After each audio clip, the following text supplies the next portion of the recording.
Minha noiva confessou que está grávida do filho do meu sócio e ainda me disse para eu ser maduro, para não jogar fora tudo que temos por causa de um pequeno erro, então eu tive minha vingança brutal. Ei, Reddit, nunca pensei que eu seria esse cara digitando o colapso da própria vida no Reddit às 3 da manhã, com uma garrafa de refrigerante como companhia, mas aqui estamos, bem-vindos ao incêndio no lixão. Eu, 32 anos, homem, sou o dono de uma empresa comercial de vaca em Fênix que construía absolutamente do zero. Meu velho não me deixou nada além de uma Ford Ranger enferrujada, 16 mil em dívidas de jogo e uma caixa de ferramentas tão antiga que parecia pertencer a um museu, uma herança realmente emocionante. 7 anos de relação depois, a empresa fatura cerca de 320 mil por ano, com 11 caras na folha de pagamento, e cada calo nas minhas mãos representa uma lição aprendida da maneira mais difícil. Minha noiva Jocelyn, 30 anos, mulher, e eu estávamos juntos havia 4 anos. Vendas farmacêuticas, linda, o tipo de mulher que entra em um bar decadente e de repente todos os caras esquecem o que estavam fazendo, inteligente, ambiciosa e cara pra caramba. Anel de noivado de 28 mil dólares, com uma configuração personalizada, ela disse que merecia a perfeição. O casamento estava marcado para outubro, faltando 3 meses, eu já tinha gasto 7 mil em um resort em Sedona e mais 3 em um fotógrafo que tinha fotografado um casamento de celebridade uma vez. Eu estava trabalhando 14 horas por dia, garantindo que começaríamos a vida de casados sem dívidas, porque esse sou eu não acredito em dever nada a ninguém. Meu sócio Wade estava comigo havia 2 anos e meio. Eu o trouxe para lidar com os gerentes de propriedades enquanto eu realmente consertava os sistemas quebrados deles. O cara conseguia vender qualquer coisa, tinha uma confiança suave que fazia os clientes confiarem nele em 10 minutos. Estávamos perseguindo um contrato de vários milhões para cuidar de todos os sistemas de vac de um novo resort cassino perto de Tucson, o tipo de oportunidade que define sua vida inteira. 8 meses construindo relacionamentos, enviando propostas, oferecendo preços mais baixos que os concorrentes. Wade lidava com as pessoas, eu lidava com o trabalho, configuração perfeita, ou pelo menos era o que eu pensava. Aquela quinta-feira começou normal. Eu deveria estar em um trabalho comercial até às 9 da noite, uma falha catastrófica de um chiller em um prédio de escritórios, algum novato da manutenção ignorou sinais de alerta por meses e agora todo o sistema estava destruído. O dono do prédio ameaçando processos porque os inquilinos estavam derretendo em escritórios de 100 graus. Minha equipe se matou de trabalhar o dia todo, substituímos o compressor, limpamos as linhas de refrigerante, reconstruímos metade do sistema de controle. Minhas mãos estavam em carne viva de trabalhar no calor, camisa encharcada de suor. Chamamos o inspetor às 4 para uma certificação de emergência, ele nos aprovou agindo como se estivesse nos fazendo o maior favor da história da humanidade. Às 5 terminamos, suados, exaustos, cobertos de óleo de refrigerante e resíduos de fita adesiva, mas terminamos. Pensei em ir para casa mais cedo, surpreender a Jocelyn, talvez levá-la àquele restaurante de sushi superfaturado que ela queria experimentar. Eu nem lembrava a última vez que tivemos uma noite de encontro de verdade. A Silverado preta do Wade estava estacionada na minha garagem quando cheguei. Não era incomum, ele vinha sempre para discutir negócios, revisar apresentações de clientes, tínhamos trabalhado no projeto do cassino naquela semana. Mas por que diabos ele estava ali quando eu não estava em casa? Então entrei pela porta da frente. A sala estava silenciosa, os dois sentados no meu sofá de couro, Jocelyn em uma ponta, Wade na outra, sem se tocar, sem conversar, apenas sentados ali como duas pessoas esperando pela execução. Os olhos de Jocelyn estavam inchados e vermelhos, rímel escorrendo pelo rosto em rios negros, parecia que ela chorava havia horas. Wade nem conseguia olhar para mim, só encarava o chão como se ele contivesse os segredos do universo. Todos os alarmes do meu corpo começaram a gritar. O que está acontecendo? Eu disse ainda segurando as chaves, botas de trabalho sujando o chão. Jocelyn respirou fundo, aquele tipo de respiração trêmula que as pessoas dão antes de detonar a sua vida inteira.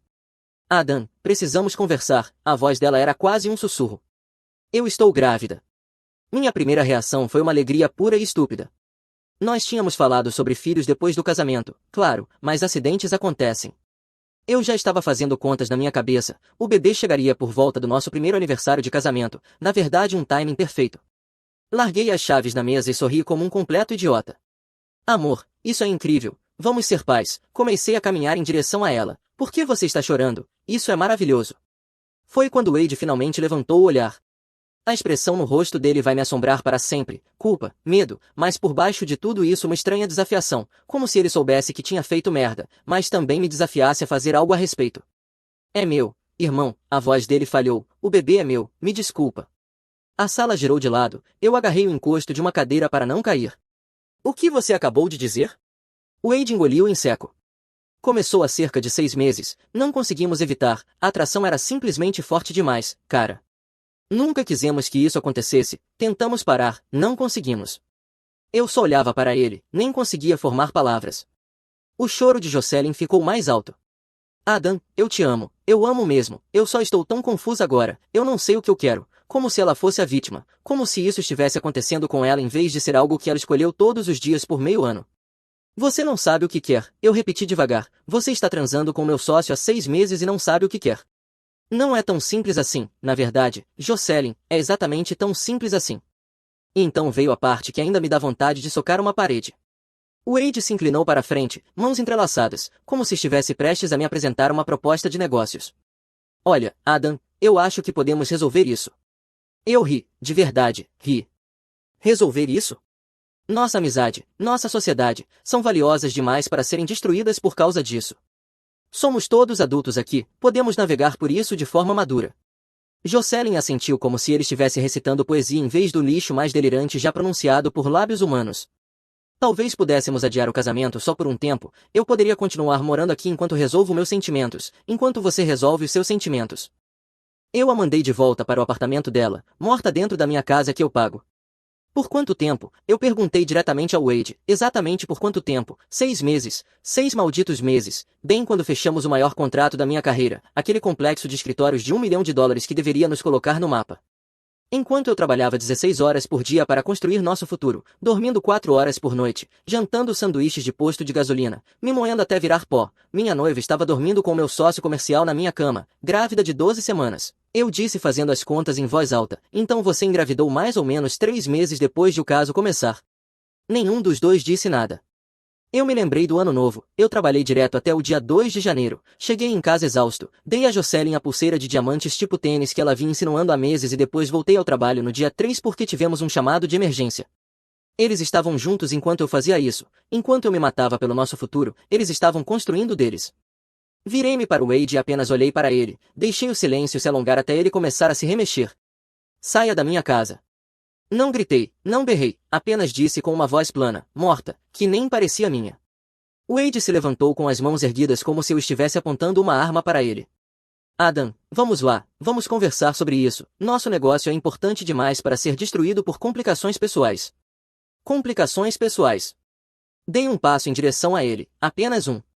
Você engravidou minha noiva e está chamando isso de complicação pessoal, como se fosse um conflito de agenda.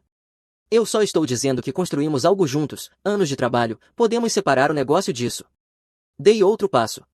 Você tem cerca de 5 segundos para sair por aquela porta antes que eu te arraste pelo pescoço. Toda a postura do Wade mudou, a confiança do vendedor suave evaporou como água no concreto quente, o rosto dele ficou pálido e ele realmente recuou, batendo na mesa de centro. Adam, vamos só. 4. Isso é loucura, cara, a gente pode. 3. Ele pegou as chaves no balcão e praticamente correu para a porta, nem olhou para Jocelyn, não se despediu, apenas fugiu, como o covarde que sempre foi por baixo daquela aparência elegante. A porta bateu atrás dele e um segundo depois ouvi a Silverado dele cantar pneus ao sair da minha garagem, como se o traseiro dele estivesse pegando fogo. Engraçado como aquela irmandade desapareceu rápido quando a coisa ficou séria. Virei-me para Jocelyn, ela estava congelada no sofá, o rímel ainda escorrendo, olhos arregalados, como se tivesse acabado de ver um estranho entrar na sala usando o meu rosto. Adam, por favor, me deixe explicar. Você é a próxima. Ela piscou. O quê? Eu quero você fora desta casa hoje à noite. Você não pode fazer isso. Esta é a minha casa também. Eu moro aqui. Meu nome está. Seu nome não está em porcaria nenhuma, Jocelyn, nem na hipoteca, nem na escritura, nem sequer nas contas de serviços. Mantive a voz plana, controlada. Você tem até eu voltar para arrumar o que conseguir carregar. Qualquer coisa que ainda estiver aqui depois disso vai para o lixo. O choro dela ficou mais alto, aquele choro manipulador, performático, que antes me fazia querer consertar o que estivesse errado, agora soava apenas como estática. Para onde eu vou? Eu não tenho lugar nenhum. Devia ter pensado nisso antes de abrir as pernas para o meu sócio. Ela se encolheu como se eu tivesse dado um tapa nela. Adam, por favor, eu te amo, eu cometi um erro, podemos superar isso, casais sobrevivem a isso o tempo todo, só precisamos de aconselhamento, precisamos conversar. Não, não precisamos. Peguei minhas chaves da mesa. Você queria tanto o Wade, vai atrás dele, talvez ele deixe você chorar no ombro dele em algum estacionamento onde ele esteja se escondendo agora. Caminhei até a porta, parei, voltei uma última vez. 11 meses de noivado, 4 anos juntos, um anel de US$ 28.000 e você jogou tudo fora por um cara que acabou de sair correndo daqui como uma putinha assustada. Balancei a cabeça, vocês dois se merecem. Saí, entrei na minha caminhonete, dirigi até a casa de um amigo e não olhei para trás. O Gavin tem a própria empresa de encanamento e faz trabalho de subcontratação para minha empresa. Conheço ele desde que nós dois fazíamos bicos aleatórios na faculdade para pagar a mensalidade. Bom sujeito, senso de humor ácido. O tipo de amigo que abre a porta com lanches e pizza quando você aparece sem avisar às 6 da tarde parecendo um morto-vivo. Ele olhou uma vez para o meu rosto e disse, cara, quem morreu? Eu contei tudo, cada palavra, cada detalhe, cada expressão daqueles rostos inúteis. Ele ouviu tudo, me entregou um refrigerante, abriu o dele e esperou até eu terminar. Então seu sócio engravidou sua noiva e a solução deles é que todo mundo divida a custódia da situação, como se fosse algum tipo de reality show. Essa é a proposta. Ele deu um longo gole e balançou a cabeça. Irmão, isso é pesado, mas pelo menos agora a gente sabe. O Wade só é bom em colocar um tipo de cano. Eu quase ri, quase. Então ele disse algo que ficou comigo. Sabe como isso parece para mim? A Jocelyn te vê construir essa empresa do nada, vê sua conta bancária crescer, enquanto isso o Wade está ali do lado, enchendo a cabeça dela com conversa fiada sobre como ele é o verdadeiro cérebro, como vai assumir tudo eventualmente. Ela não caiu na cama com ele por acidente, cara, ela diversificou as apostas. Sou paranoico, mas ao mesmo tempo estranhamente fez todo sentido.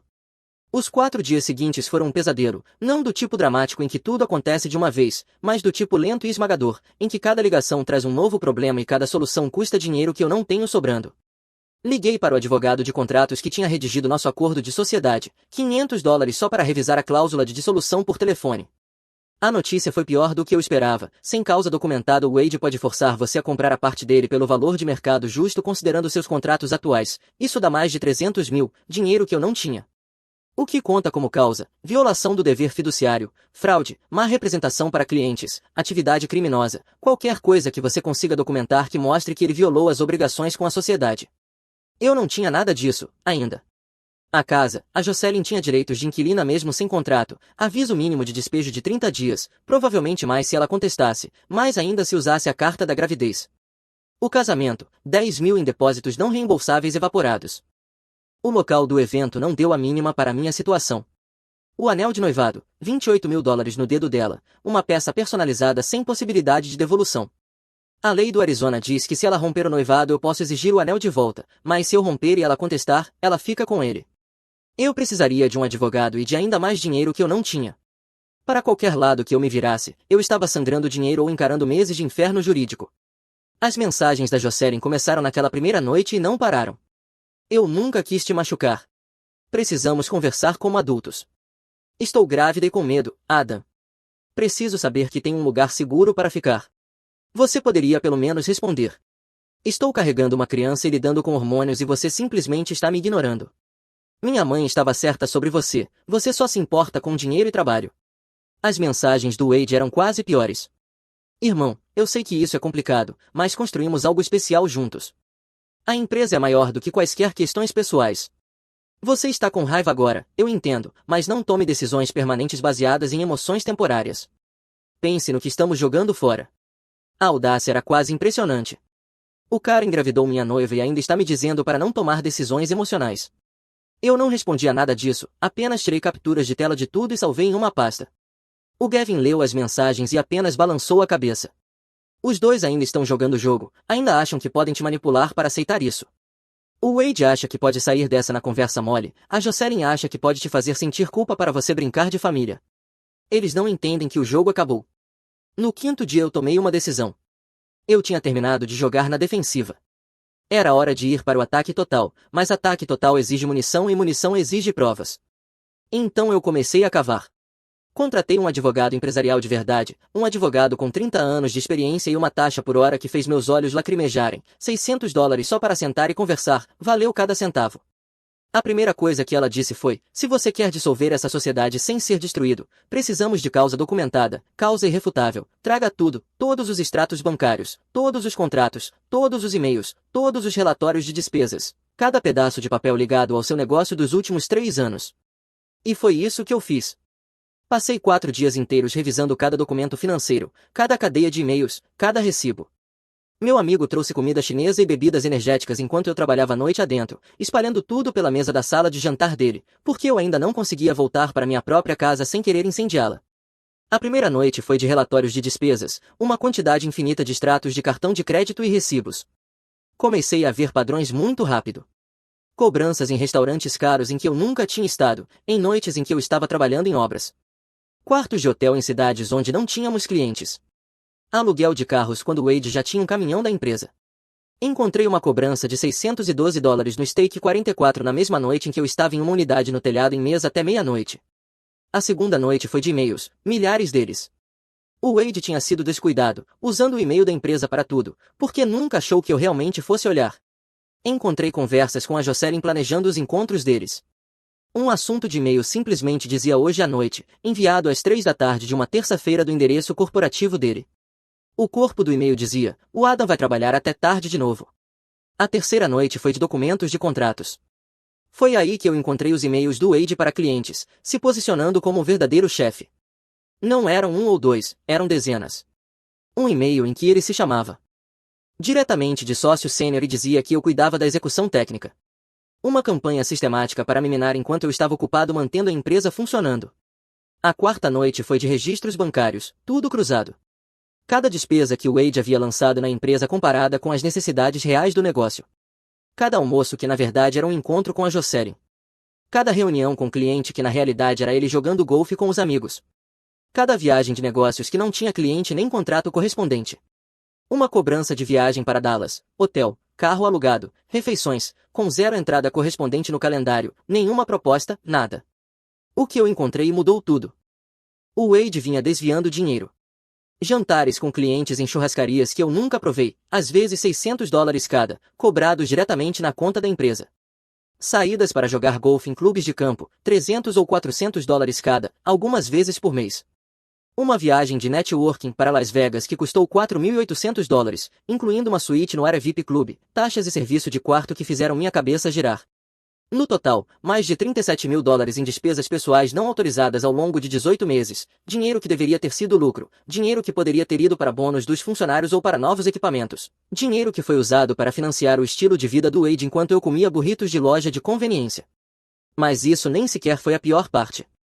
Encontrei e-mails, cadeias reais de e-mails, em que o Wade vinha se posicionando como o verdadeiro dono, dizendo a clientes em potencial que ele era o sócio sênior e que eu era o cara técnico, passando o número do celular pessoal dele e dizendo às pessoas para entrarem em contato diretamente com ele para qualquer decisão importante, minando sistematicamente minha autoridade enquanto eu estava ocupado de fato tocando o negócio. Um e-mail em especial se destacou. O Wade escreveu para um cliente em potencial, o Adam é ótimo com a parte prática, mas entre nós, a visão estratégica vem do meu lado. Quando expandirmos para propriedades de resort, eu vou liderar essa iniciativa. Visão estratégica, vinda do cara que não saberia identificar um compressor nem se a vida dele dependesse disso. Os olhos da minha advogada brilharam quando eu mostrei tudo.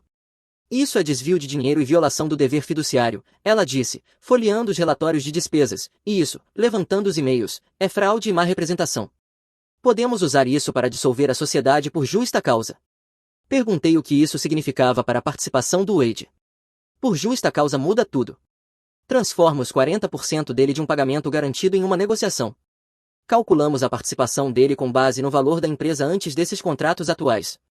A parte dele agora talvez seja algo em torno de 100 mil. Se tivéssemos feito isso depois de fechar o acordo do cassino, passaria de 300. A incapacidade do Wade de manter as calças fechadas estava prestes a custar a ele $200.000.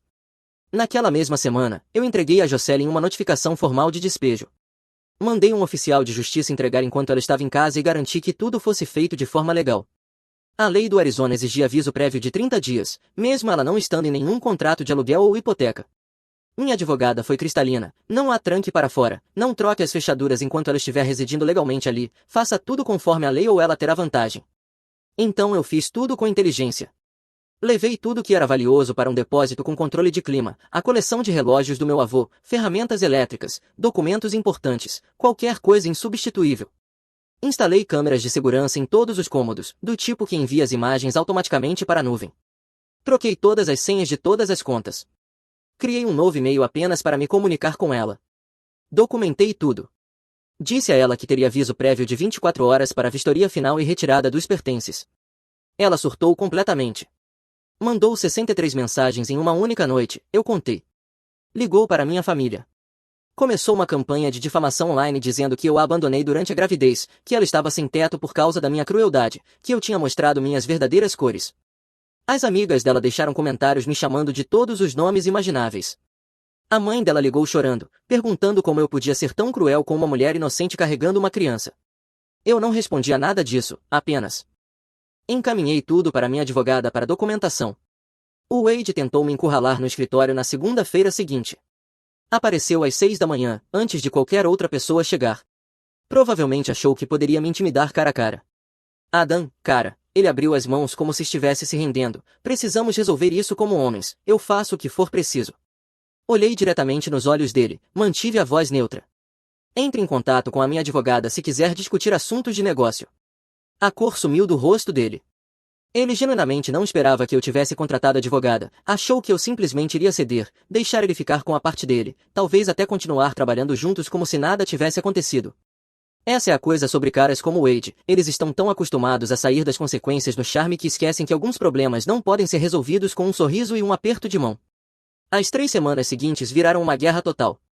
Eu comecei a ligar diretamente para nossos clientes. Tinha uma lista de 23 contas ativas que o Wade vinha gerenciando. Mantive tudo profissional, expliquei que o Wade não representaria mais a empresa devido a uma reestruturação interna relacionada a violações éticas e me ofereci para supervisionar pessoalmente os projetos dali em diante. As respostas foram mistas. A primeira ligação foi para o nosso maior cliente, o pessoal do Resort Cassino, um empresário à moda antiga que estava no mercado imobiliário comercial havia 40 anos. Graças a Deus, ele disse quando expliquei a situação. Eu estava querendo dizer algo há meses.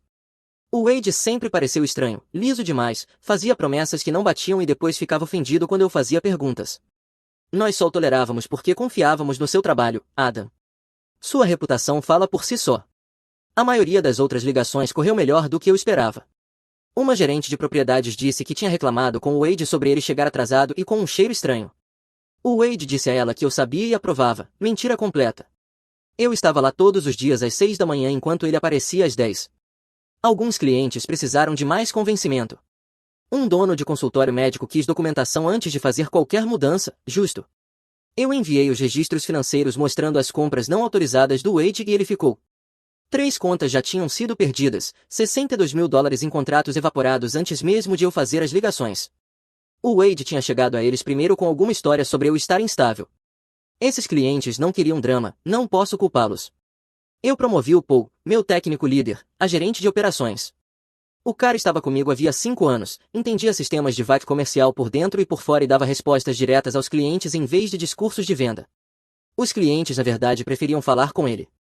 A reação dele quando contei sobre o Wade e a Jocelyn foi: chefe, todo mundo sabia que o Wade era uma cobra, só não achávamos que ele fosse burro o suficiente para te morder. O Wade e a Jocelyn perceberam que estavam perdendo, então partiram para a destruição total. A Jocelyn começou a ligar para meus clientes alegando que eu estava tendo um colapso e que os projetos talvez não fossem concluídos. O Wade disse a contratados que eu vinha tomando decisões perigosas nos canteiros de obra e agindo de forma instável. Ele chegou a ligar para o cara do Resort Cassino e dizer que eu estava bebendo durante o horário de trabalho e gritando com funcionários, mentiras completas, mas entregues com aquela mesma confiança suave. O projeto do cassino foi colocado em espera enquanto o cliente avaliava a situação. Eu não discuti, apenas comecei a reunir provas. A lei do Arizona permite gravação com consentimento de apenas uma parte, e eu já gravava ligações havia anos para anotações, agora eu tinha gravações de 5 clientes diferentes me dizendo exatamente o que o Wade havia falado sobre mim. Melhor ainda, o Wade fez as ligações de sabotagem usando o telefone corporativo, aquele ao qual eu ainda tinha acesso administrativo, uma trilha de papel perfeita. Minha advogada usou o termo interferência ilícita e começou a redigir novos documentos. A Jocelyn escalou nas redes sociais, postou uma longa sequência de stories no Instagram sobre como eu a havia abandonado durante a gravidez e como ela estava sem teto por causa da minha crueldade, tudo acompanhado de selfie chorando e hashtags como homens tóxicos e narcisista. A mãe dela me ligou soluçando, perguntando como eu podia ser tão cruel com uma mulher inocente na condição dela. Eu perguntei se ela queria discutir a identidade do verdadeiro pai do neto dela e as acusações de desvio de dinheiro que o namorado da filha estava enfrentando. Essa conversa terminou bem rápido. A audiência de despejo deveria ser simples. A Jocelyn não estava em nenhuma escritura nem hipoteca, tinha recebido o aviso legal de 30 dias e não havia base jurídica para extensão. O advogado dela, algum oportunista contratado pelos pais, tentou alegar que ela tinha direitos implícitos de moradia e pediu mais tempo por causa da gravidez e da condição de dependente. O juiz levantou os olhos da papelada e perguntou se ela tinha algum contrato de locação ou acordo de aluguel. O advogado da Jocelyn embaralhou os papéis e disse que não havia contrato escrito, meritíssimo, mas ela morava lá havia. Ela pagava aluguel, conselheiro, sim ou não? Não, meritíssimo. Então ela é uma convidada, o Sr. Harper forneceu aviso adequado, ela tem 48 horas para desocupar. Mas antes de sair, o Wade decidiu fazer uma última jogada desesperada, e isso saiu tão espetacularmente errado que até hoje eu não acredito que eles acharam que funcionaria. 2 dias antes da mudança final, eu fui à minha casa para uma inspeção de condição. Queria documentar tudo antes da Jocelyn sair. Levei uma lista completa de itens para fotografar, medições para fazer e danos para registrar para possíveis deduções de depósito de segurança, mesmo não havendo depósito algum, já que ela nunca foi uma inquilina oficial. Levei o Paul como testemunha. Minha advogada tinha sido clara, nunca fique sozinho com a Jocelyn novamente, documente tudo, assuma que você está sempre sendo gravado, leve uma testemunha que possa depor se a situação sair do controle. O Paul manteve o telefone na mão como se estivesse apenas mexendo nele, mas eu disse para ele apertar gravar no segundo em que o Wade aparecesse. Chegamos às 10 da manhã, exatamente como o aviso de despejo especificava, bati na porta da minha própria casa como se fosse um visitante. O Wade atendeu usando uma camisa polo que ainda tinha a etiqueta de preço pendurada na manga, como se tivesse comprado naquela manhã para parecer apresentável. A caminhonete dele estava na minha garagem atrás do carro da Jocelyn. O que você está fazendo aqui? Eu perguntei mantendo a voz calma. A Jocelyn me convidou para ajudar a arrumar as coisas dela, ele disse como se fosse a coisa mais normal do mundo, como se tivesse qualquer direito de estar na minha casa. Você precisa sair agora. Eu tenho tanto direito de estar aqui quanto você, ele realmente disse isso. Eu sou o pai do bebê da Jocelyn, isso me dá certos direitos. Eu puxei o telefone.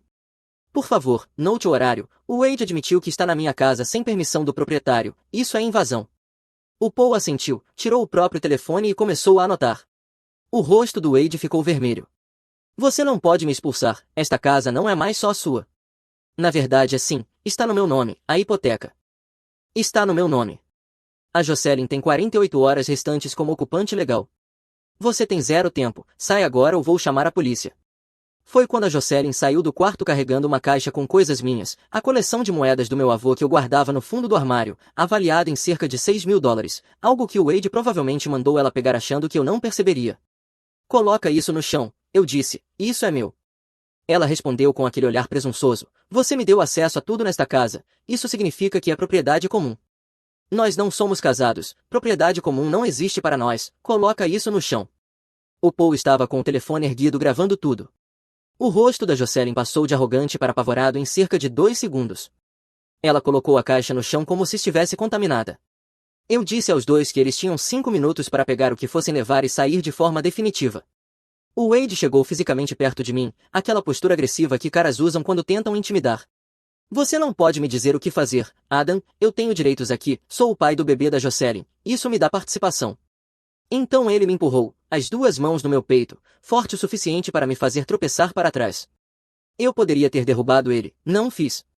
Mantive as mãos visíveis e deixei a câmera fazer o trabalho. O Wade me empurrou de novo, mais forte. O que você vai fazer, valentão? Então a Jocelyn começou a gritar, não berrar, gritar como se alguém estivesse sendo assassinado. Ele está atacando o Wade, alguém chama o 911, ele está tentando matá-lo. O Paul continuou gravando, manteve a câmera firme. Eu ainda não tinha tocado em nenhum dos dois, minhas mãos continuavam ao lado do corpo. A polícia chegou primeiro à casa. O Wade fez o teatrinho dele, a Jocelyn confirmou tudo com lágrimas e drama. Mais tarde naquela tarde, um policial foi ao meu escritório para pegar a minha versão. Perguntei se ele queria ver o vídeo do que realmente aconteceu. As imagens eram cristalinas, o Wade me empurrando 2 vezes enquanto eu permaneci imóvel, eu nunca tocando em nenhum dos dois, a Jocelyn claramente sinalizando para o Wade se defender de um ataque que não existia, os gritos dela começando sob comando.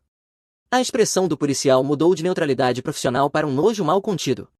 O Wade foi preso naquela noite por agressão, lesão corporal e registro de ocorrência falsa. A Jocelyn foi levada para interrogatório e, na segunda-feira, minha advogada me disse que o promotor estava considerando acusações por falsa comunicação de crime. O Gavin quase se machucou de tanto rir quando eu contei, eles literalmente tentaram te incriminar por agressão e se gravaram cometendo crimes. Em vez disso, isso foi como assistir alguém construir uma armadilha elaborada e depois entrar nela sozinho. Congelei as contas da empresa na manhã seguinte, pendente a dissolução da sociedade. Até o fim da semana, meu contador encontrou mais $42.000 em despesas não autorizadas que tínhamos perdido. Personal trainer da Jocely no cartão da empresa, jantares caros em restaurantes dos quais eu nunca tinha ouvido falar no cartão da empresa, uma viagem de fim de semana para Sedona que o Wade alegou ser entretenimento de clientes no cartão da empresa, conta total de $6.300, incluindo pacotes de spa e serviço de quarto ridículo. Ele financiou o caso inteiro usando o meu dinheiro, a minha empresa, o meu futuro. O advogado do Wade ligou 4 dias após a prisão. O cliente dele enfrentava acusações criminais por agressão, lesão corporal e falsa comunicação de crime. Isso era entre o Wade e o estado do Arizona, mas a parte civil era negociável. Ele devia restituição, a participação societária dele estava prestes a ser dissolvida por justa causa, o que significava que ele receberia apenas uma fração do valor real, e minha advogada deixou claro que poderíamos buscar ações civis adicionais por difamação, interferência ilícita e danos em triplo por desvio de dinheiro. A voz do advogado tinha um tom quase suplicante que eu nunca tinha ouvido de um advogado. Meu cliente está disposto a transferir toda a participação societária dele por $1, renunciar imediatamente e reembolsar as despesas não autorizadas dos últimos 3 anos. Em troca, Adam concorda em não buscar ações civis adicionais e ambas as partes assinam liberações mútuas. $1. O acordo não era realmente sobre o valor em dinheiro, era sobre as liberações mútuas e evitar anos de tribunal civil, mas o Wade ainda estava disposto a abrir mão de toda a participação no negócio, calculada em cerca de $100.000 antes do contrato do cassino, apenas para encerrar aquilo enquanto lidava com acusações criminais. Eu disse ao advogado que iria pensar. A reação do Gavin foi imediata. Aceita agora, você fica com tudo. O Wade aprende a lição mais cara da vida dele e para sempre você pode dizer que comprou a parte do seu sócio por menos do que um café. Minha advogada concordou que brigar no tribunal poderia levar anos, custar uma fortuna e sempre haveria risco. Um corte limpo, Wade fora para sempre, a empresa totalmente minha, valia mais do que prolongar aquilo. A assinatura aconteceu no escritório da minha advogada na semana seguinte. O Wade parecia ter envelhecido 15 anos em 3 semanas, magro, por fazer a barba, roupas que não serviam direito, a arrogância tinha desaparecido completamente. O advogado dele fez uma última tentativa de negociar termos melhores, talvez algum tipo de participação nos lucros, talvez uma porcentagem de ganhos futuros. Minha advogada apontou para as provas sobre a mesa, os relatórios de despesas, os e-mails difamatórios, o vídeo da agressão, e disse que o cliente dele podia assinar por $1 e liberações mútuas ou nós acrescentaríamos ações civis por fraude, apropriação indevida e interferência. As acusações criminais estavam fora do nosso controle, mas poderíamos tornar a parte civil muito mais cara. O Wade assinou com a mão tremendo. O Gavin insistiu em ir como meu consultor empresarial e, quando o Wade saiu, o Gavin chamou atrás dele. Parabéns, você acabou de bater o recorde do estado do Arizona para o caso extraconjugal mais caro. 6 meses escondendo custaram a você $100.000 e uma carreira. Espero que tenha valido a pena. O Wade não olhou para trás. A situação da Jocely desmoronou ainda mais rápido. Os pais dela ligaram exigindo saber que acusações a filha enfrentava. Eu enviei o boletim de ocorrência, os documentos de despejo, capturas de tela das postagens dela e a documentação de danos à propriedade. Minha advogada seguiu com uma notificação formal exigindo a devolução do anel. Ela foi demitida do emprego na área farmacêutica depois que reclamações sobre a conduta dela chegaram ao RH. Uma dessas reclamações virou um processo que ela resolveu com um acordo que envolveu uma quantia que ela não tinha. Outras consequências legais e financeiras a seguiram por um tempo. 8 meses depois, os primeiros meses não foram uma montagem de filme. Paguei uma quantia obscena em honorários advocatícios, perdi 3 contratos que nunca vou recuperar e passei mais manhãs fazendo controle de danos do que realmente tocando obras, mas o sangramento parou no segundo em que o Wade saiu e a Jocely deixou a casa. Vendi o anel assim que minha advogada liberou, peguei esse dinheiro e comprei equipamentos de diagnóstico que eu vinha adiando havia anos, depois distribuí bônus para os caras que se mantiveram firmes enquanto minha vida estava sendo remodelada com uma marreta. O Paul assumiu as operações, e pela primeira vez em muito tempo, eu não estava cuidando de homens adultos como babá nem pedindo desculpas a clientes por vendas de outra pessoa. O projeto do cassino eventualmente saiu da pausa, terminamos 3 semanas antes do prazo, abaixo do orçamento, e o cliente pagou um bônus de desempenho de $20.000. Eu não pedi isso, um único cheque me disse tudo o que eu precisava saber. A empresa não era Wade e Adam, era eu, minha equipe e o trabalho. O Wade tentou abrir a própria empresa de vac, durou 4 meses antes de o primeiro trabalho ser interditado por inspetores por violações de código e o segundo cliente processá-lo por quebra de contrato. Vac comercial no Arizona é um mundo pequeno, a notícia se espalha rápido sobre o que alguém fez. 4 concorrentes me ligaram pedindo referências quando ele se candidatou com eles. Eu não falei mal, apenas enviei cópias dos boletins de ocorrência e da dissolução da sociedade mostrando a compra por $1. A última coisa que eu vi foi que ele se mudou para Nevada para ficar com algum parente. A carreira dele no Arizona acabou. A Jocelyn perdeu a guarda do bebê para os pais depois de ser presa por furtar fórmula infantil enquanto dirigia uma BMW alugada. Acontece que estar desempregada, enfrentar acusações de fraude e estar afogada em dívidas faz de você uma mãe inadequada. No mês passado, os dois apareceram no meu escritório sem agendamento. O Paul os viu primeiro e entrou na minha sala com cara de quem tinha visto um fantasma. Chefe, o Wade e a Jocelyn estão no saguão pedindo para te ver, quer que eu chame a polícia? Parte de mim quis dizer sim, mas outra parte, a parte vingativa, quis ouvir o que eles poderiam dizer. Deixa entrar, mas fica na sala e grava tudo. Eles entraram parecendo pessoas diferentes. O Wade tinha perdido cerca de 18 quilos, as roupas pendiam no corpo, o cabelo afinando pelo estresse.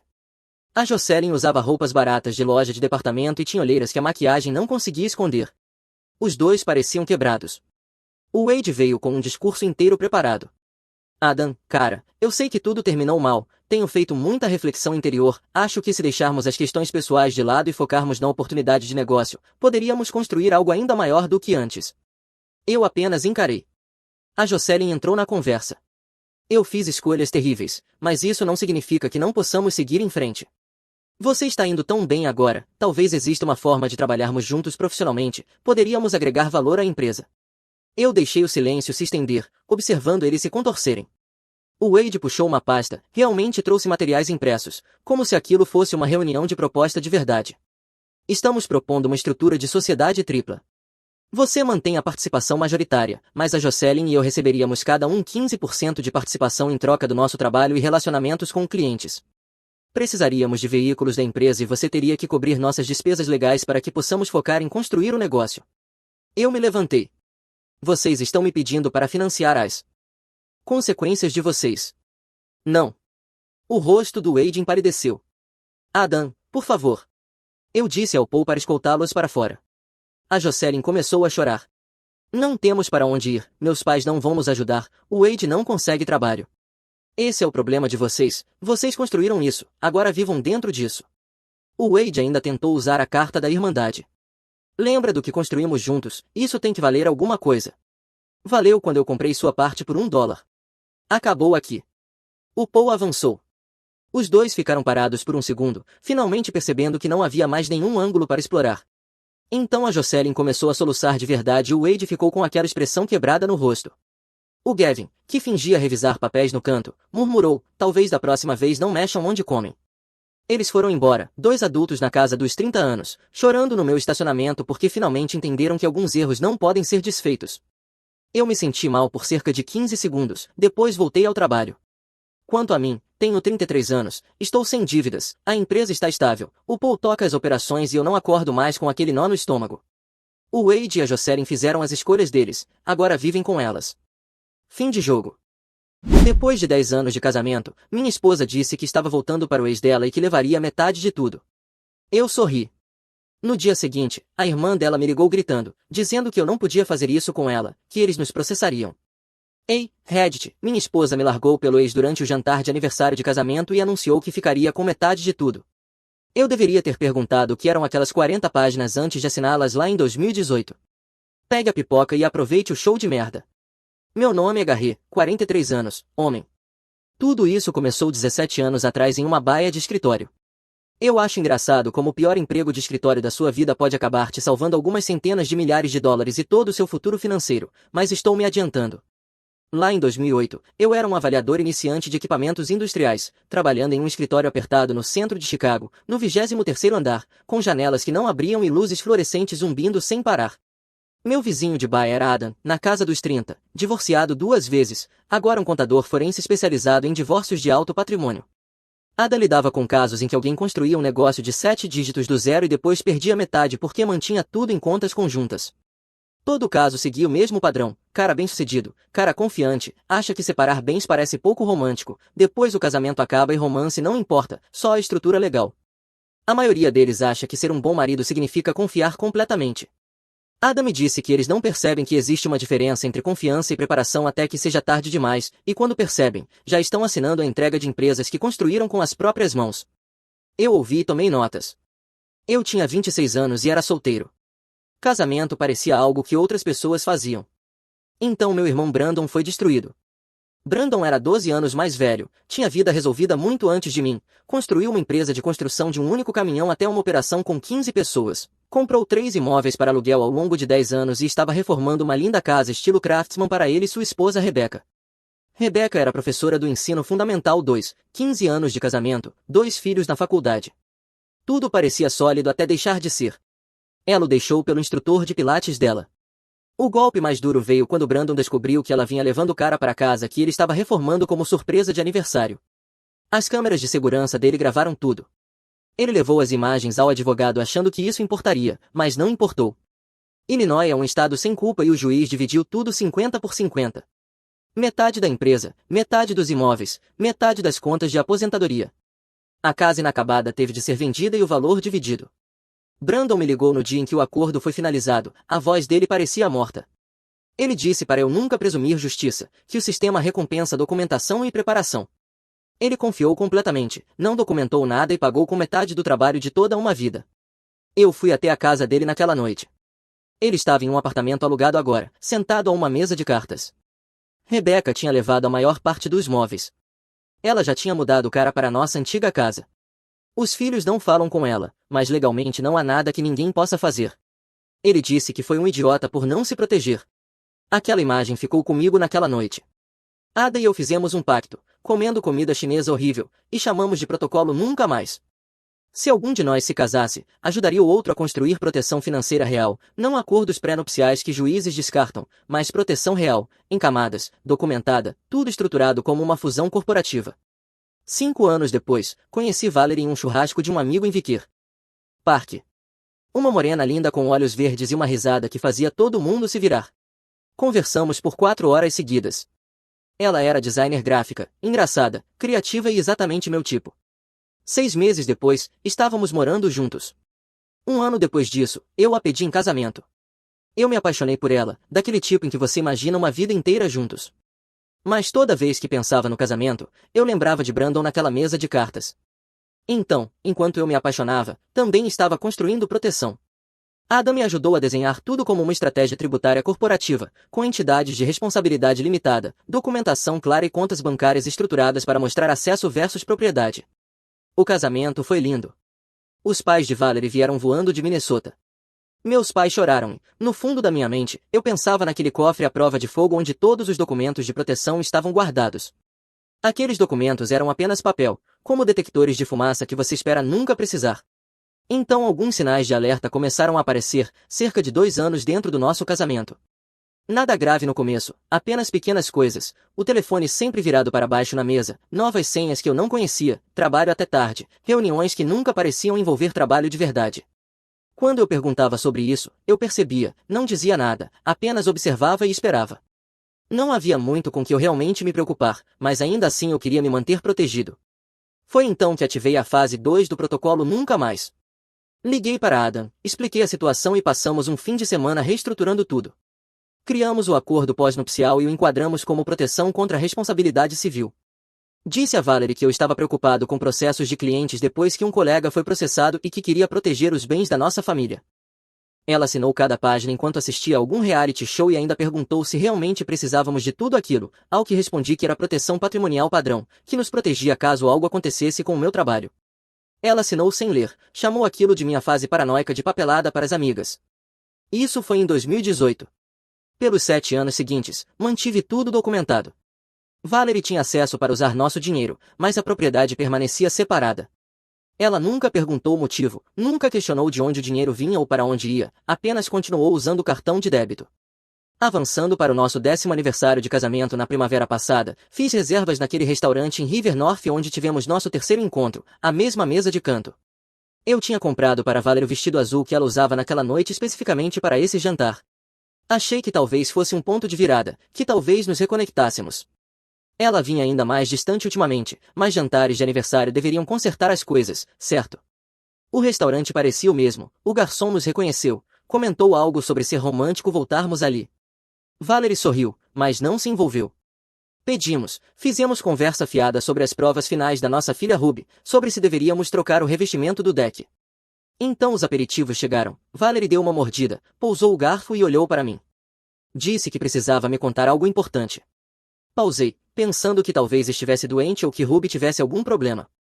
Ela disse que ia voltar para Troy, o ex dela da faculdade, e que não achava que deveríamos continuar aquele casamento. A mesa ao lado ficou em silêncio. O garçom, vindo com nossos pratos principais, deu meia volta. Ela falou como se estivesse pedindo algo do cardápio. Eu coloquei o garfo na mesa, limpei a boca e esperei. Ela disse que eu era um bom marido, que realmente era, mas que sentia que estava entediada com nossa vida e que, honestamente, Troy sempre tinha sido o verdadeiro amor dela, que nunca deveria tê-lo deixado. 10 anos se foram em 3 minutos. Então veio a parte que realmente me ajudou. Ela disse que nunca me amou de verdade, que apenas se acomodou porque Troy não estava disponível naquela época, que eu era seguro e estável, mas que isso não era mais suficiente. O casal da mesa ao lado ficou imóvel e eu apenas fiquei ali processando que a pessoa com quem eu havia construído uma vida estava me dizendo que nada daquilo era real. Parte de mim quis gritar, mas pensei em Brandon naquela mesa de cartas, então apenas disse que ela deveria ir embora naquela mesma noite. A expressão dela mudou, confusão misturada com decepção.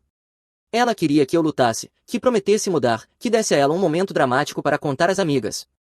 Eu disse que tinha ouvido, que ela deveria arrumar suas coisas naquela noite, que eu dormiria no quarto de hóspedes e que a queria fora antes de eu acordar no dia seguinte. Ela perguntou se eu não ia lutar por nós. Eu respondi que ela tinha acabado de dizer que nunca houve um nós, então que fosse ficar com o verdadeiro amor dela. Levantei-me, deixei $180 em dinheiro na mesa e fui embora. Ela ficou sentada, olhando perdida. Dirigi para casa em silêncio, fui direto para o quarto de hóspedes e comecei a passar mentalmente pelas listas de verificação, acesso a contas, fechaduras, códigos de segurança, tudo que Ada e eu tínhamos preparado exatamente para aquilo. 1 hora depois ouvi ela chegar. Ela passou 3 horas arrumando as malas, fazendo ligações dramáticas para amigas sobre sua nova liberdade. Eu permaneci no quarto de hóspedes fazendo minhas próprias ligações, primeiro para Adam, depois para meu advogado Nathan, depois para o banco por volta da meia-noite. Ouvi ela arrastando as malas pela escada, ouvi quando parou no corredor, talvez esperando que eu a impedisse. Não o fiz. Então ouvi a voz dela, presunçosa, dizendo que finalmente ficaria com metade de tudo e que eu esperava ter economizado. Ouvi as malas sendo levadas para fora, ouvi o carro de Troy chegar, ouvi eles irem embora. Depois saí e liguei para Adam dizendo que estava feito, que ela tinha ido embora. Ele perguntou se ela realmente tinha dito aquilo no jantar de aniversário. Ada não conseguiu conter a risada e disse que ela realmente não fazia ideia de como eu tinha estruturado tudo, que não tinha a menor pista. Em 10 anos, ela nunca perguntou uma única vez. O acordo pós-nupcial que criamos era sólido. Estudamos jurisprudência, analisamos o que funcionava e o que falhava, estruturamos tudo como uma fusão corporativa, com linguagem empresarial clara sobre proteção patrimonial e classificação de bens.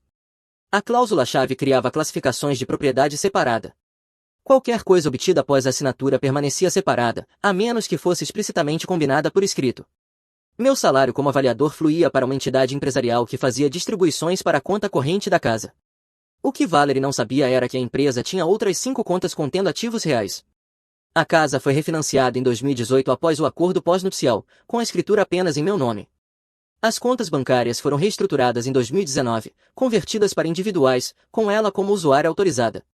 O BMW dela era alugado pela minha empresa. A conta conjunta tinha cerca de $2.200. Na manhã seguinte, meu telefone tocou. Era um correio de voz da irmã dela, Angela, dizendo que Valerie merecia coisa melhor, que merecia metade de tudo, que eu me preparasse para pagar e que era hora de enfrentar as consequências. Encaminhei a mensagem para Nathan sem responder.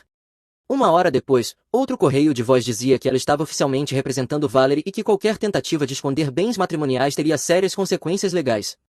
Respondi por mensagem dizendo que talvez fosse melhor revisar o acordo pós-nupcial antes de fazer ameaças. 3 pontinhos apareceram e então veio a resposta perguntando que acordo pós-nupcial.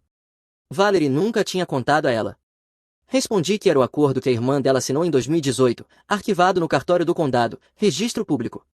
Acrescentei que qualquer acordo pós-nupcial assinado sob coação pode ser contestado, mas desejei boa sorte provando coação em algo que ela assinou enquanto assistia televisão. Angela parou de responder, mas eu a conhecia. Ela se divorciou do marido 3 anos antes e ficou com o consultório odontológico dele. Desde então, vinha orientando Valerie sobre como maximizar acordos.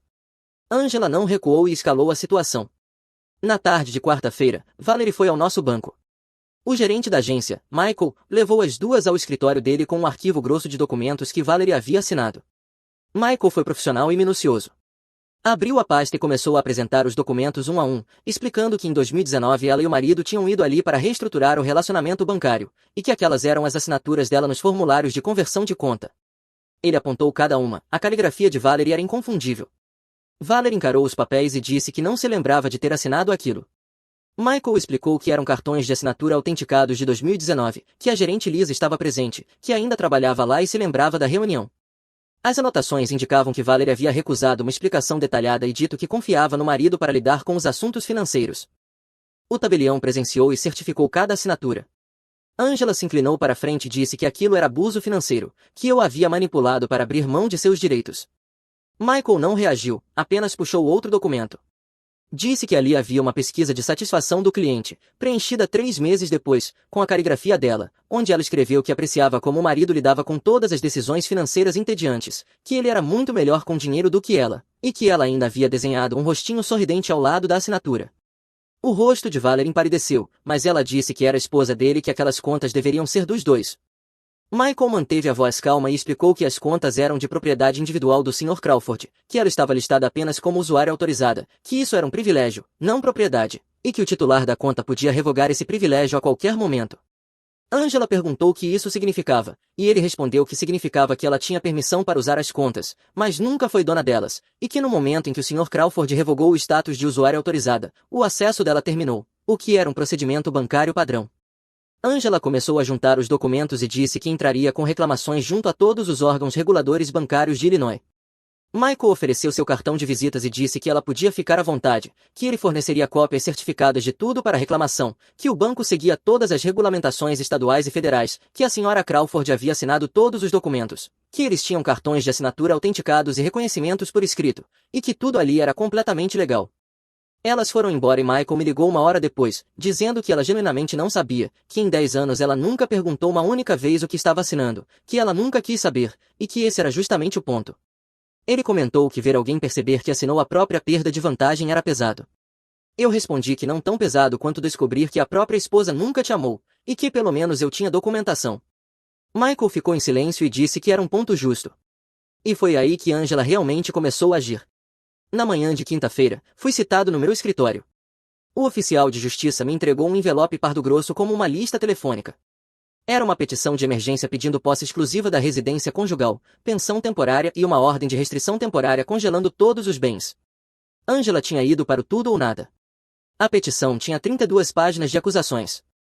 Ela me chamava de predador financeiro que havia isolado sistematicamente Valerie dos bens do casamento, alegava que eu a havia coagido a assinar documentos que não entendia, afirmava que eu tinha retaliado fechando contas e cortando o acesso dela imediatamente após a separação.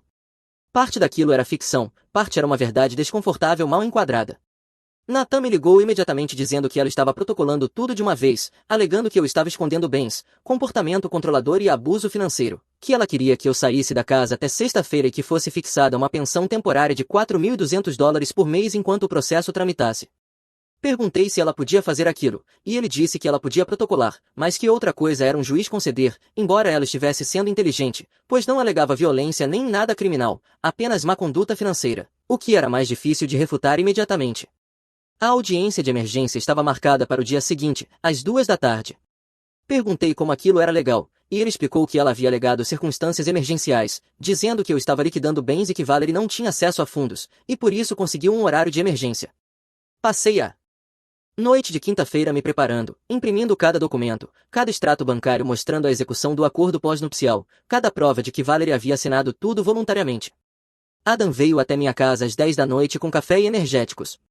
Construímos uma linha do tempo e ela parecia reativa. Adam disse que esse era o problema, que realmente tinha sido reativo, porque ela foi embora, mas que Angela diria que eu a cortei financeiramente para puni-la por ter saído. Perguntei o que deveríamos fazer, e ele respondeu que precisávamos mostrar o padrão, mostrar que Valerie teve acesso o tempo todo, mostrar que eu só protegi as contas depois que ela estourou o cartão de crédito e ameaçou ficar com metade de tudo. Trabalhamos até às 3 da manhã montando a defesa. Na sexta-feira, às 2, estávamos no tribunal do juiz Morrison. Valerie estava sentada à mesa de Angela e não fez contato visual. Angela começou forte, me pintando como controlador. Ela apresentou declarações de amigas de Valerie sobre como eu lidava com tudo e transformou o acordo pós-nupcial em prova de controle, em vez de proteção. Disse ao juiz que eu havia isolado a cliente das finanças, feito ela assinar 40 páginas enquanto assistia televisão, sem advogado e sem explicação, criando uma estrutura em que ela não tinha acesso independente. Ela então puxou os extratos bancários e disse que, em 2019, eu havia reestruturado todas as contas novamente, que a cliente dela assinou sem compreender, que o gerente do banco testemunhou que ela estava brincando sobre a papelada, e que isso não era consentimento informado, mas sim alguém que confia no marido e não percebe que está abrindo mão da própria segurança. Angela andava de um lado para o outro dizendo que, no momento em que a cliente exerceu o direito de sair, eu retaliei, fechei contas, troquei fechaduras e cortei todo o acesso, forçando Valerie a morar com a família por não ter recursos, chamando aquilo de abuso financeiro clássico. Nathan rebateu apresentando o acordo pós-nupcial com reconhecimento em cartório, as anotações do gerente bancário da reestruturação de 2019 mostrando que Valerie havia recusado explicações, a pesquisa de satisfação elogiando minha gestão financeira e capturas de tela mostrando que Valerie havia postado sobre Troy horas antes do nosso aniversário. Ele também apresentou o extrato do cartão de crédito, dizendo que eu não havia retaliado, mas me protegido depois que ela estourou o cartão conjunto, gastando $9.500 em 2 dias, e ameaçado ficar com metade de tudo. O juiz ouviu folheando as provas e perguntou ao Sr. Foster por que eu havia estruturado tudo de forma tão abrangente e por que a Sra. Crawford tinha apenas acesso a uma conta doméstica. Nathan respondeu que era o que o acordo pós-nupcial especificava, um acordo que a Sra. Crawford assinou após divulgação completa. O juiz perguntou sobre divulgação completa e se Valerie teve advogado independente.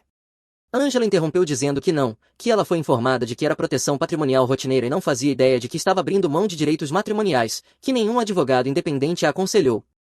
Nathan tentou explicar que Valerie teve toda a oportunidade, mas o juiz levantou a mão e disse que já tinha ouvido o suficiente por aquele dia, que não era uma audiência de decisão final, mas que estava incomodada com várias coisas. Ela olhou para ambos os advogados e disse que não faria decisões finais naquele momento, mas, dadas as circunstâncias e a necessidade de manter o status quo, concederia posse exclusiva temporária da residência à Sra. Crawford por 30 dias ou até a próxima audiência de status, o que ocorresse primeiro. Disse que eu deveria desocupar até domingo às 8 da noite. Senti o estômago afundar.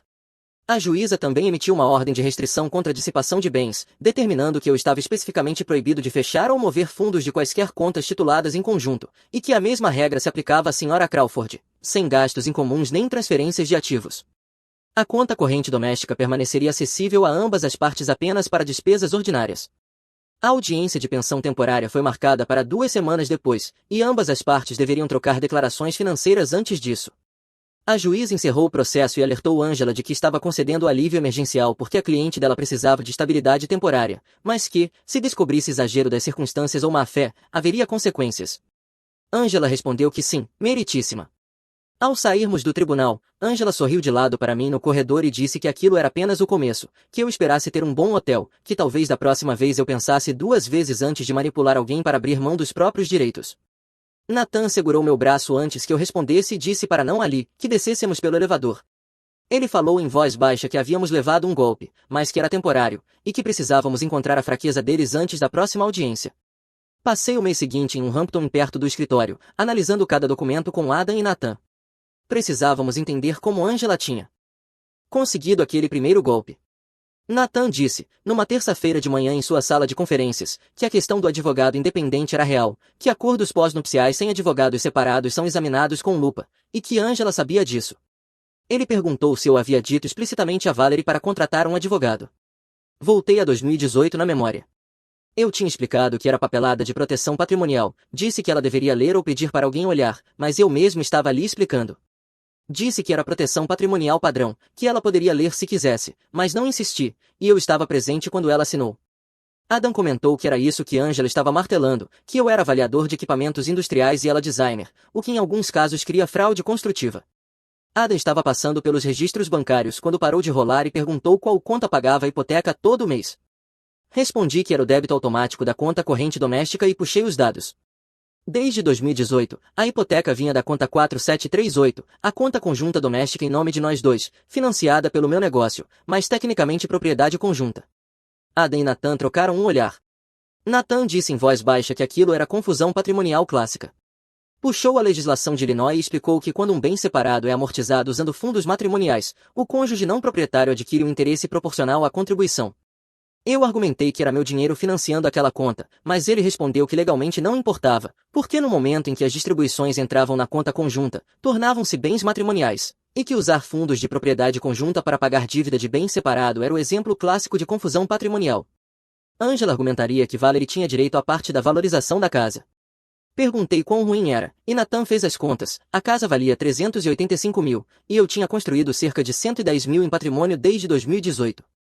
Se o juiz reconhecesse confusão patrimonial, Valerie poderia ficar com 20 a 40% disso, algo entre 22 e 44 mil. Continuamos cavando e encontramos o cartão de crédito conjunto encerrado depois que Valerie saiu, mas não antes de ela tê-lo estourado em $9.500 em 2 dias, com ambos os nomes e responsabilidade solidária. Depois veio o problema do momento do fechamento da conta conjunta, no dia seguinte à saída de Valerie. Nathan explicou que, se a estrutura fosse correta, por que esperar até depois da separação, pois aquilo parecia retaliatório. Na quinta-feira, já tínhamos encontrado buracos suficientes para me deixar enjoado.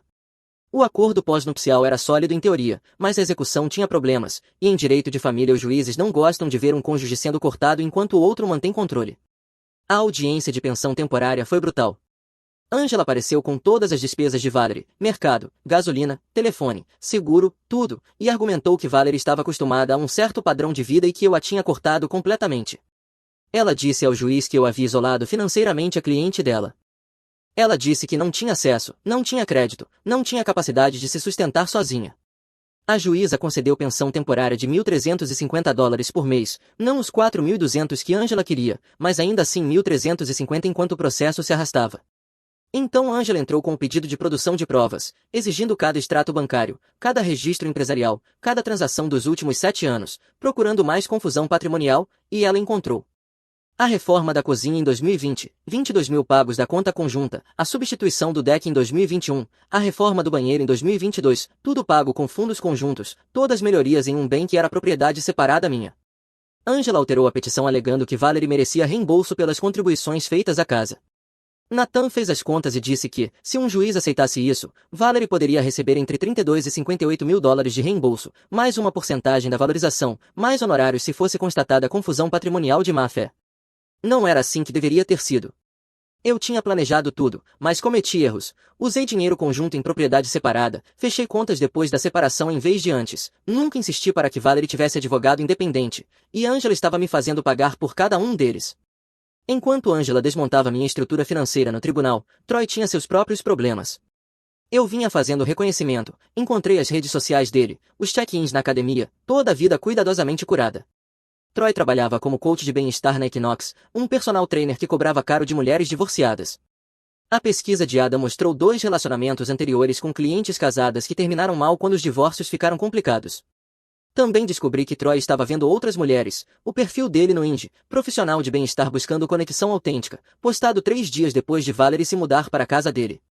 Mas o verdadeiro problema para Troy começou quando o escritório de Nathan enviou uma carta de preservação de provas e uma notificação de depoimento.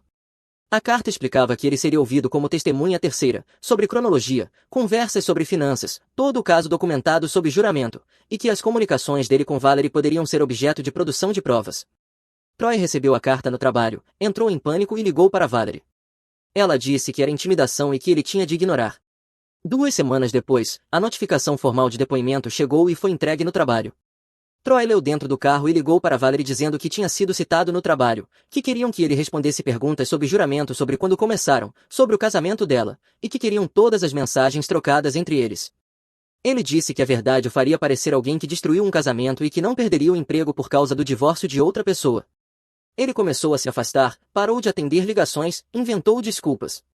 Eu chequei o Instagram dele e vi que estava em um jogo do Blackhawks com outra mulher, marcada como encontro. Valerie viu, ligou para ele e não teve resposta. Ela dirigiu até a Equinox, falou com o gerente e foi convidada a se retirar. Quando não quis sair, a segurança foi chamada e lhe entregou uma advertência formal de invasão. Troy assistiu tudo de trás do balcão sem fazer contato visual. Ela ligou do carro, ele bloqueou o número. Ela foi até o apartamento dele, ele não atendeu. Ele não a amava, gostava da atenção, do caso, da perseguição, mas no momento em que ficou real, no momento em que ela realmente saiu e os problemas legais apareceram, ele sumiu. Ela entrou em colapso. Tinha destruído um casamento de 10 anos por um cara que fugiu assim que as coisas ficaram juridicamente complicadas, e agora estava morando no porão da casa de Angela, brigando por pensão temporária, enquanto eu ainda estava em posição de manter a maior parte dos meus bens, apesar dos problemas de confusão patrimonial. Troy não tinha sido nenhum gênio do mal, a verdadeira arquiteta desse desastre foi Angela. Ela convenceu Valerie de que poderia ter tudo, largar o marido pelo outro cara, conseguir um grande acordo e começar do zero. Em vez disso, Valerie perdeu Troy, perdeu a filha e enfrentava uma briga de acordo em que as próprias táticas da irmã estavam se voltando contra ela. Produção de provas em divórcio é como guerra de trincheiras, lenta e cara, mas antes de entrarmos de vez na guerra de documentos, Ruby ligou. Ela é veterana em Northwestern, formada em finanças, afiada como poucas. Ela disse que a mãe ligou chorando por quase uma hora, dizendo que eu tinha roubado tudo e passado anos planejando destruí-la, e perguntou se aquilo era verdade. Eu perguntei se ela lembrava da pasta do Dropbox que eu tinha compartilhado quando ela fez 18 anos, chamada Estrutura Financeira da Família, aquela que ela disse que deveria ler antes de se formar. Pedi que abrisse naquele momento e eu esperaria. Ouvi cliques, depois silêncio enquanto ela rolava os documentos, o acordo pós-nupcial, as estruturas de contas, a linha do tempo mostrando quando Valerie assinou o quê. Ela perguntou se a mãe tinha assinado tudo aquilo, e eu disse que sim, e que tudo o que estava acontecendo agora tinha sido desencadeado pela escolha dela de ir embora, não por eu ter escondido algo. Houve silêncio, depois ela perguntou se eu sabia de Troy. Respondi que suspeitava e pedi que ela verificasse o Instagram da mãe no dia anterior ao nosso aniversário. Mais silêncio, digitação, depois uma inspiração brusca. Ela disse que a mãe tinha postado uma foto com ele às 3 da tarde daquele dia. Ruby ficou quieta, a voz mudou, disse que ia descobrir exatamente o que a mãe tinha feito. Ela passou as 3 horas seguintes fazendo o que eu tinha ensinado, seguindo o dinheiro primeiro, o rastro do Venmo, o feed público de Valerie voltando 8 meses, Troy enviando dinheiro regularmente, começando com jantares e café em setembro, escalando para $95 de itens de fim de semana em janeiro. Depois as redes sociais, o status de relacionamento mudando de casada para nada em fevereiro, fotos comigo desmarcadas, frases enigmáticas sobre escolher a si mesma. Mas a prova decisiva veio quando Ruby pediu a Valerie a senha do telefone, dizendo que precisava dos contatos de emergência da faculdade. Valerie deu imediatamente. Ruby me ligou dizendo que havia mensagens entre a mãe e a tia Angela desde agosto. Pediu que eu lesse a de 15 de agosto de 2024, onde Angela dizia para não fazer nada antes do aniversário, que separações espontâneas parecem melhores. Outra mensagem dizia que era uma boa ideia, além de que o bônus de Garré cairia em setembro. Em 3 de dezembro, Valerie escreveu para Angela dizendo que tinha praticado o discurso no espelho e achava que conseguiria chorar na hora certa. Em 8 de janeiro, Valerie escreveu para Troy dizendo que Angela dizia para esperar até depois do aniversário por legitimidade. Ruby mudou os contatos de emergência naquela noite, removeu Valerie do acesso universitário, bloqueou o número dela e me enviou tudo, capturas de tela com uma mensagem dizendo que havia construído uma linha do tempo e que aquilo vinha sendo planejado há muito tempo. Encaminhei tudo para Nathan. Ele ligou 20 minutos depois dizendo que aquela linha do tempo era muito útil e que iria incorporá-la à nossa resposta. Essa prova se tornou crucial quando entramos na fase de produção de provas. Angela pediu tudo, Nathan contestou metade como excessivamente amplo, mas juízes no condado de Cook tendem a permitir ampla produção em casos matrimoniais, então passei semanas produzindo documentos. Angela examinou tudo procurando mais erros e encontrou alguns, uma conta poupança conjunta que eu tinha esquecido com $3.200, que se tornou bem marital, e uma compra de ações em 2019 feita a partir da conta conjunta antes de transferir para minha corretora, que Angela alegou ser bem marital por causa da origem dos fundos. Mas ela também cometeu erros. 3 semanas depois do início da produção, Angela entrou com uma moção alegando que eu havia escondido uma conta empresarial nas divulgações iniciais, registrando como emergência, com acusações de fraude e perjúrio.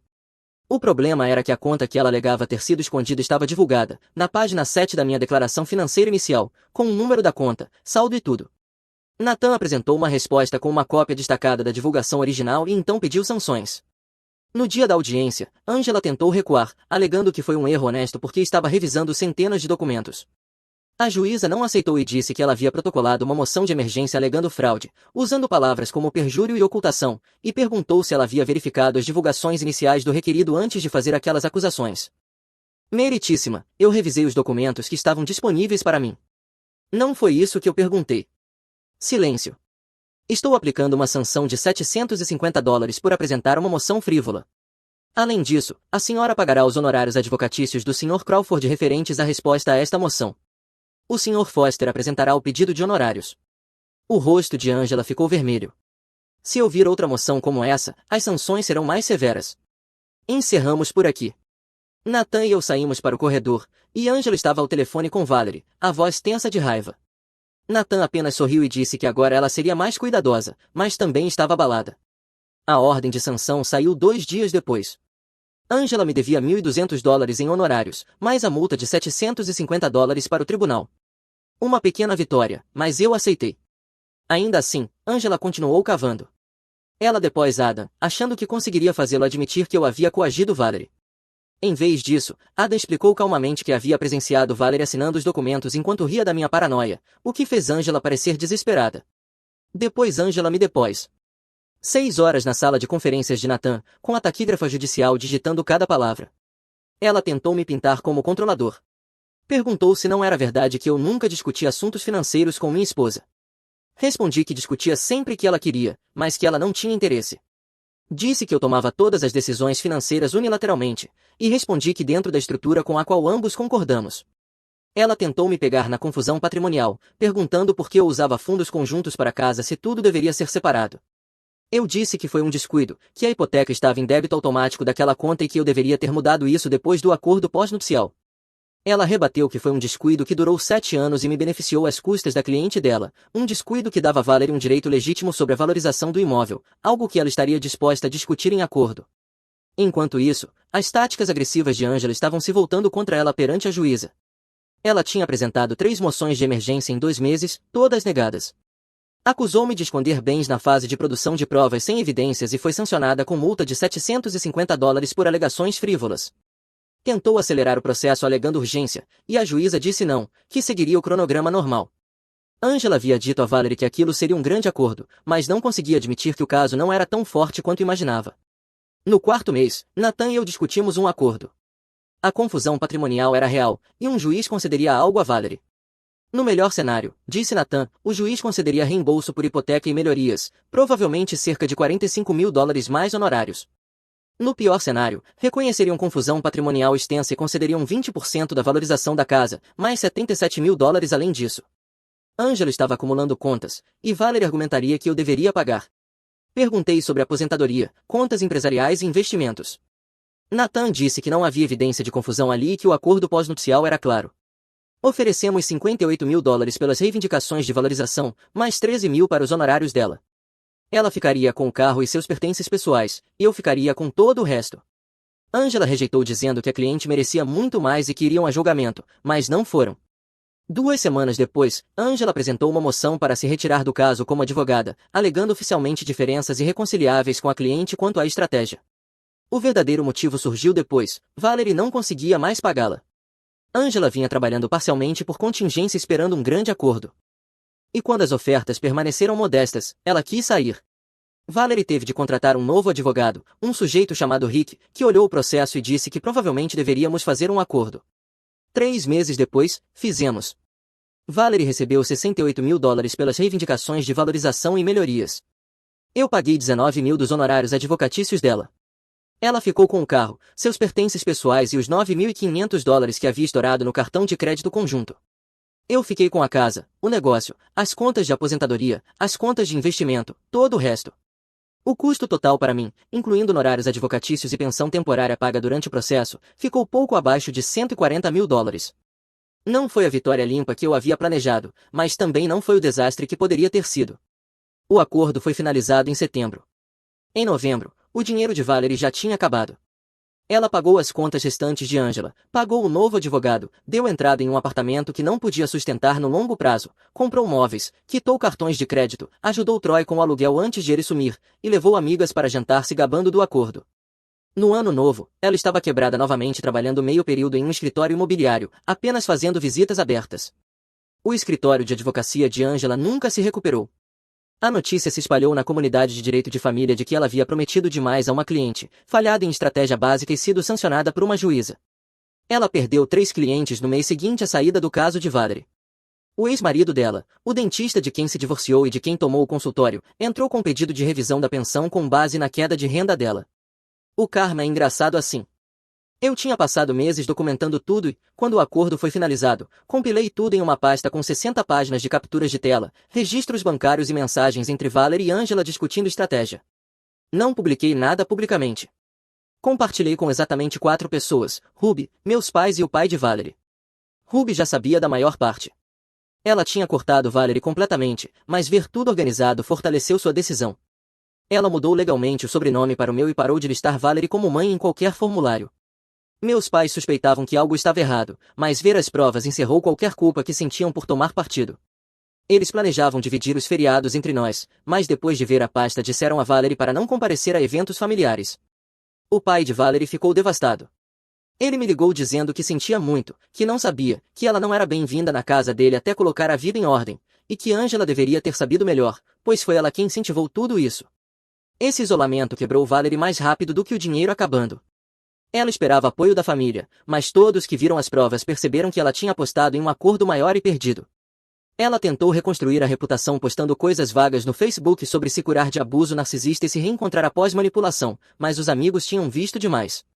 Os comentários ficaram brutais, dizendo talvez fosse melhor focar em curar o relacionamento com a filha, que era curioso como as acusações de abuso surgiram logo depois de ela ter saído com outro homem, e perguntando se tinha valido a pena. Ela apagou as redes sociais. A última coisa que eu vi foi que ela estava dividindo um apartamento com 2 colegas de quarto em Logan Square, trabalhando em tempo integral no escritório imobiliário, não apenas fazendo visitas abertas. Ela tentou contato com Ruby no aniversário dela, e Ruby não respondeu. Angela está tentando reconstruir o escritório, agora lidando principalmente com divórcios consensuais, daqueles em que as pessoas entram juntas e dividem tudo amigavelmente, bem longe da litigância de alto risco. Que construiu sua reputação. Troy continua na Equinox, ainda saindo com clientes, ainda postando frases inspiradoras no Instagram. Da última vez que vi, ele tinha uma nova cliente de coach de bem-estar que se parecia muito com Valerie de 7 anos atrás. Algumas pessoas nunca aprendem. Quanto a mim, vendi a casa no ano passado, muitas memórias, e já tinha obtido o valor de valorização que merecia após contabilizar o reembolso de Valerie. Comprei um lugar em Lincoln Park. Ruby se forma em maio e já tem um emprego garantido em uma das Big Four de contabilidade. Ela diz que quer se especializar em contabilidade forense. A formatura de Ruby é em maio. Vou trazer os avós dela de Minnesota de avião, meus pais vão dirigir até aqui, e vamos levá-la ao Alinea depois da cerimônia. Ela não convidou a mãe. Então, na última terça-feira, isso aconteceu. Ruby me ligou de um número desconhecido dizendo que o celular tinha descarregado e que estava usando de uma amiga. A voz soava estranha. Ela disse que precisava me contar algo, que a mãe vinha aparecendo no apartamento dela. Minha mão apertou o telefone. Perguntei quantas vezes, e ela disse 4 vezes naquele mês, apenas ficando parada do lado de fora, apenas observando. A administração do prédio disse que não podia fazer nada a menos que ela tentasse entrar ou fizesse ameaças. Eu disse que ela precisava pedir uma ordem de restrição. Ruby respondeu que já tinha falado com Nathan e que ele estava redigindo a petição. Ela fez uma pausa e disse que havia mais uma coisa. Na noite anterior, a mãe tinha deixado um envelope debaixo da porta. Perguntei o que havia dentro, e a voz de Ruby ficou neutra. Eram cópias de fotos antigas da família, de quando ela era pequena, e um bilhete dizendo que Angela dizia que ainda tinham opções e que aquilo não tinha acabado. Fiquei sentado no meu condomínio olhando as luzes da cidade, o telefone colado ao ouvido. Valerie estava quebrada, Angela mal exercendo a advocacia, elas não tinham caso, nem vantagem, nem caminho legal à frente. O acordo estava finalizado, tudo estava encerrado. Mas aquele bilhete não era sobre o divórcio. Era sobre o fundo fiduciário de Ruby, aquele que a avó deixou para ela, que se consolida quando ela completar 25 anos. E Valerie tinha acabado de contratar Angela novamente. Pena para elas. A avó de Ruby sabia exatamente quem era a nora dela. Esse fundo tem um administrador independente, termos à prova de bala e cláusulas de acesso zero para os pais. Ada ajudou a redigir isso 6 anos atrás. Algumas pessoas nunca aprendem, e algumas de nós nunca param de se preparar.